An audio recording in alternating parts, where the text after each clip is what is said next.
Hello viewers, this is Sandeep Gupta and you are watching City Headlines. गुरुर् Brahma गुरुर् Vishnu गुरुर्देवो महेश्वर गुरुर् साक्षात पराब्रह्म तस्मै श्री गुरवे नमः। हमारे देश में, हमारे संस्कारों में, हमारी सभ्यता में गुरु का क्या महत्व है, इसको बताने की आवश्यकता नहीं।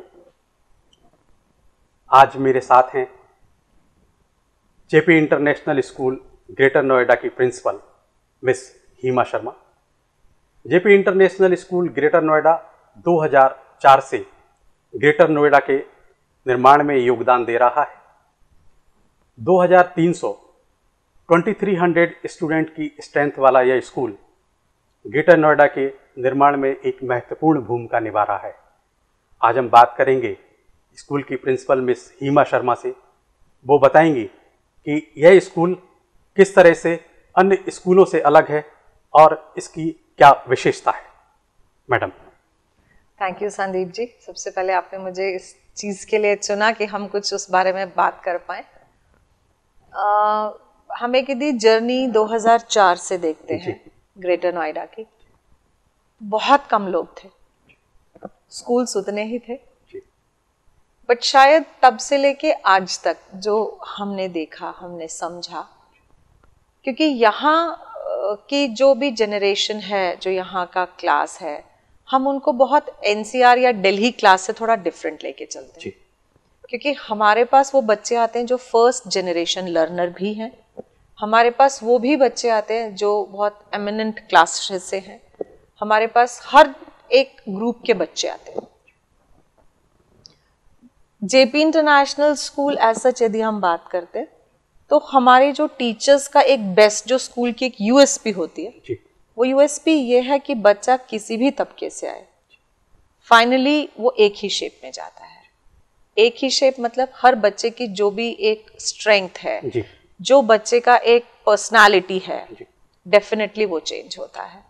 अब चाहे वो स्कोलास्टिक एरिया हो, को स्कोलास्टिक एरिया हो, अब ऐसे बच्चे जहाँ की फैमिलीज शायद हिंदी भी ठीक से नहीं बोल पाती, पर जब उन बच्चों को हम एक इंग्लिश सिखाते हैं, क्योंकि पेरेंट्स का एक्सपेक्टेशन है कि बच्चे को इंग्लिश आनी चाहिए, तो पूरी कोशिश होती है, क्योंकि इंग्लिश मीडियम स्कूल है, मेहनत करती हैं टीचर्स, बच्चे मेहनत करते हैं, तो उनके सपोर्ट से वो धीरे धीरे एक एक कदम दर कदम फिर हम लोग ऊपर उठते हैं।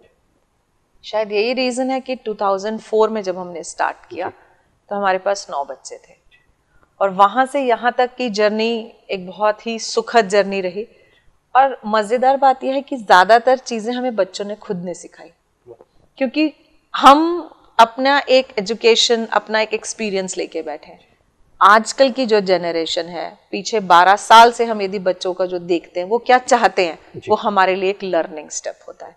तो आई थिंक बच्चे हमारे लिए खुद एक प्रेरणा है, और ग्रेटर नोएडा को हम लोगों ने धीरे धीरे उभरते खुद देखा। बहुत खूबसूरत शहर है, और हमारे जब खुद के बच्चे, हम लोग के पास 2004 में 2 बसेस थी, आज हमारे पास 50 बसेस हैं, और आई थिंक ग्रेटर नोएडा में सबसे ज़्यादा बसेस हम लोग मेंटेन करते हैं। तो क्योंकि पेरेंट्स खुश हैं, पेरेंट्स भी क्यों बच्चे को देना चाहते हैं जेपी इंटरनेशनल में, जहाँ उनको बहुत तसल्ली होती है कि बच्चा सिक्योर है, बच्चे की पढ़ाई अच्छी हो रही है, उसका एक भविष्य निखर रहा है। और प्लस आजकल के यदि हम देखते हैं इस सेशन में 2016-17 में इतना कुछ चेंज हुआ है इस स्कूल में। आई थिंक एक पूरी, जैसे आप कहते हैं ना, नए दौर की एक बाढ़ आ गई। तो चाहे वो खेल हो, चाहे वो पढ़ाई हो, चाहे उनके अदर एक्टिविटीज़ हो, या स्कूल में हमने जैसे अब स्मार्ट क्लास लगाया, या पूरा ऑनलाइन सिस्टम हमारा आ रहा है, तो बहुत सारी चीज़ें हैं जो I think itself it gives a great contribution to Greater Noida and to my school as well. How you differentiate? आप इसको कैसे अलग करते हैं दूसरे स्कूलों से? Okay. सबसे पहली बात तो संदीप जी, हम वो स्कूल में नहीं हैं जहाँ पर हमने ये कर दिया कि हमको 90% से ऊपर वाला ही बच्चा चाहिए, उसके बाद फिर हमारी अपनी पोटेंशियल सीज हो जाती है। हमारे पास यदि 90% वाला ही बच्चा आ रहा है तो मुझे उसके ऊपर मेहनत करने की ज़रूरत ही नहीं है, तो मैं बहुत आराम के जोन में हूँ।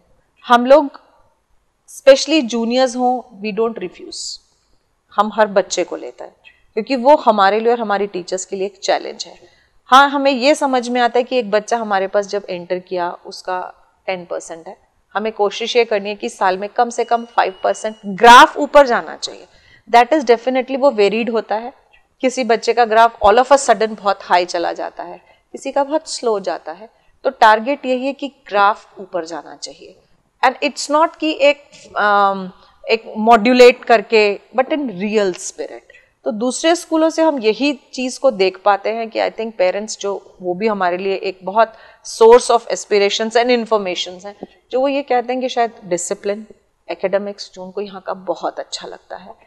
सबसे बड़ी चीज़ यदि मैं बोलती हूँ कि जो एक पर्सनल टच होता है, आई थिंक हर बच्चा एक फ्री है to come and talk to principal. हर बच्चा, हर टीचर, जब वो प्रिंसिपल तक से कभी भी मिल सकते हैं, बात कर सकते हैं, तो टीचर्स, एवरीबडी इज अवेलेबल। तो ये कुछ चीजें हैं जो हमें लगता है कि हम कुछ अलग हटके कर रहे हैं। सामाजिक रूप से जब एक नया शहर बनता है तो अच्छाइयों के साथ बहुत सी बुराइयां भी होती हैं। ग्रेटर नोएडा में मैंने महसूस किया है कि एक बहुत साफ सुंदर हरा भरा शहर है, लेकिन कुछ लोग ऐसी आदतों को अपना रहे हैं, जैसे कि यहाँ पर मैंने महसूस किया कि लोग बहुत ज़्यादा रॉन्ग साइड चला करते हैं। और जिस तरह से आबादी बढ़ती जाएगी और ये अगर ये लोगों की आदत डेवलप हो जाएगी तो ये बहुत बड़ी परेशानी बन जाएगी। स्कूलों की और बच्चों की भूमिका को आप इसमें किस तरह से देखती हैं कि वो इसको किस तरह से सुधार सकते हैं? अच्छा, इसको संदीप जी मैं थोड़ा डिफरेंट बेस पे लेके जाऊंगी जी। हम पहले ये देखते हैं कि ग्रेटर नोएडा में जो भी बच्चे हैं, जो भी फैमिलीज हैं, और स्पेशली वो फैमिलीज हैं जो जिनके पास पैसा बहुत है, पर शायद उनको एक पैसे का, क्योंकि जहां बस बहुत पैसा आता है तो शायद एक पेरेंट्स एक फ्रीडम बच्चों को दे देते हैं। फ्रीडम उनको मिलती है कि हमारे पास बहुत पैसा है। हम पेरेंट्स को ये बोलते हैं कि लॉफुली आपका बच्चा ड्राइव अभी नहीं कर सकता, क्योंकि हम 12th स्टैंडर्ड तक का स्कूल है, मैक्सिमम बच्चा 17 साल है। अभी उसके पास ना तो उसका कोई कार्ड है, ना उसके पास कोई लाइसेंस है। बट पेरेंट्स, क्योंकि घर से तो पेरेंट्स ही भेज रहे हैं। अब यदि लॉफुली हर पेरेंट ये चेक करे कि हमारा बच्चा अभी उस उम्र का नहीं हुआ, उसको हम कोई भी ऐसा ट्रांसपोर्टेशन ना दें, कोई ऐसा मोबाइल कन्वीनियंटी ना दें जो उसके लिए भी मना है, पेरेंट्स ही तो उस चीज को बढ़ावा दे रहे हैं। फिर यहाँ के जो लोग हैं उनमें आक्रोश बहुत है, पेशेंस नहीं है। मतलब उनको, शायद मैं ये कहना चाहूंगी तो गलत ना हो, कि रूल्स तोड़ने में बहुत मजा आता है, बहुत मजा आता है। हम चाहे शाम को भी जाते हैं, वो पूरे परी चौक पे आप कहीं भी देख लीजिए, हर इंसान उल्टी रोड पे आता है, बिकॉज एक शॉर्टकट। उसमें भी यदि कोई आपका किसी का एक्सीडेंट हो गया तो जो ज्यादा चिल्लाएगा शायद जीत उसकी होगी। वो अलग रह गया कि सही कौन गलत कौन, जो ज्यादा चिल्लाएगा उसका होगा। अब आपके प्रश्न पे मैं आती हूँ। यदि हम स्कूल की बात करते हैं, हम उनको सेशंस करते हैं, उनको इंस्ट्रक्शंस मिलती हैं, उनके ऊपर स्ट्रिक्ट्स भी हम लोग होते हैं, बट फाइनली हम उनको समझा सकते हैं। बट एक पेरेंट जो उनको घर से चाबी देके भेज रहा है, वो उनको देखना है। हम पेरेंट्स तक भी पहुंचते हैं, बट उनका फिर आंसर ये होता है कि मैम हमारे बच्चे को ट्यूशन जाना है, या कोई भी उनकी एक एक्सक्यूज है।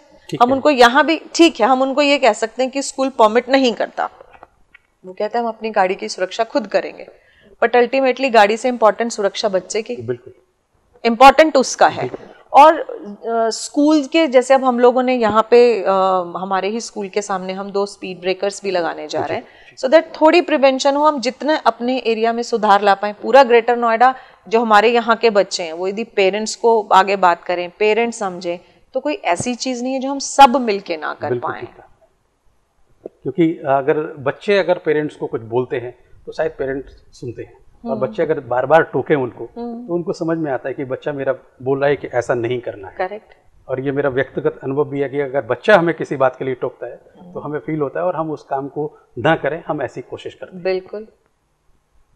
क्या मैसेज देना चाहेंगे आप यहाँ के पेरेंट्स को? क्या वो एक्सपेक्टेशन आपसे रखते हैं और आप उनसे क्या एक्सपेक्टेशन रखते हैं? मैं ये मैसेज देना चाहूंगी स्पेशली पेरेंट्स को कि बच्चे को समझो। हम कहीं ना कहीं बच्चे का जो बचपन है उसको तो पीछे छोड़ देते हैं। हम सिर्फ एक चेकलिस्ट बच्चे को देते हैं कि हमने क्या चाहा, बच्चा बस वो करे। उसमें बच्चे की जो अपनी एक विकास होना है वो सब रुक जाता है। तो मेरी विनम्र विनती है पेरेंट्स से कि प्लीज आप बच्चे को समझिए। हमारे पर्सपेक्टिव से यदि हम पेरेंट्स के पर्सपेक्टिव से हम अपने आप को देखते हैं तो शायद उनको ये लगता है कि भाई जो कुछ पेरेंट्स हैं कि हमारा बच्चा घर पे नहीं, बिकॉज पेरेंट्स नहीं पढ़े लिखे हैं, वो हमसे ये चाहते हैं, उनकी उम्मीद है कि भाई बच्चे को स्कूल में ही हेल्प मिले, तो वो टीचर्स उनको हेल्प करते हैं। हमने एक 0 पीरियड क्रिएट किया है, वहाँ पे हम वीकर सेक्शंस जो बच्चा नहीं कोप अप कर पा रहा है, जिसके पेरेंट्स हेल्प नहीं कर पाते हैं, उनके लिए है। एंड बियॉन्ड दिस इवन हम लोग अपने बच्चों से चैरिटी भी कराते हैं। जो उनके विंटर्स जैसे आते हैं तो हम लोग उनको ऑर्फनेज में या झुग्गी झोंपड़ियों में जो उनके पुराने कपड़े हैं बट साफ सुथरे हों, सर्दियों के कपड़े हों, कुछ टॉयज हों, तो हम उन्हीं को लेके जाते हैं।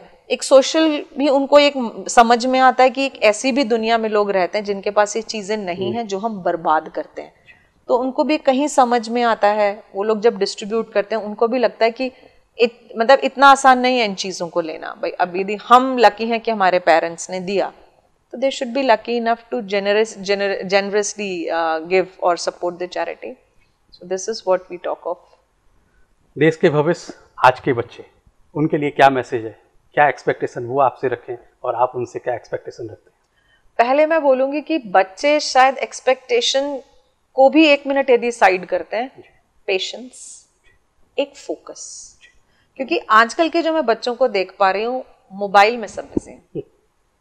मोबाइल से तो आंख नहीं उठती, और उनके पास सोचने में मोबाइल, देखने में मोबाइल, बोलने में मोबाइल। तो इसका मतलब एक चीज तो बहुत अच्छी कि वो मतलब हाईटेक बच्चे तो हैं कि जिनको थोड़ी समझ में आ रहा है कि टेक्नोलॉजी क्या है, तो वो टेक्नोलॉजी का वो ब्राइट साइड देखें या ग्रे साइड देखें।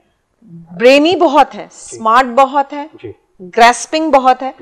तो बच्चों के लेवल पे मैं सिर्फ उनको ये मैसेज दूंगी कि फोकस करें, बिकॉज हर चीज का एक टाइम बहुत जरूरी होता है। एज ए एजुकेटर समाज के लिए आपका क्या मैसेज? मेरे समाज को यदि मैं देखूंगी तो सबसे पहले तो एक समन्वय और सामंजस्यता बहुत जरूरी है, एक दूसरे को समझने का। उससे कोई फर्क नहीं पड़ता कि मेरा वर्ग क्या है, मैं बहुत एलीट क्लास से हूँ या बिलो लेवल हूँ या मिडिल लेवल हूँ, उससे कोई फर्क नहीं पड़ना चाहिए।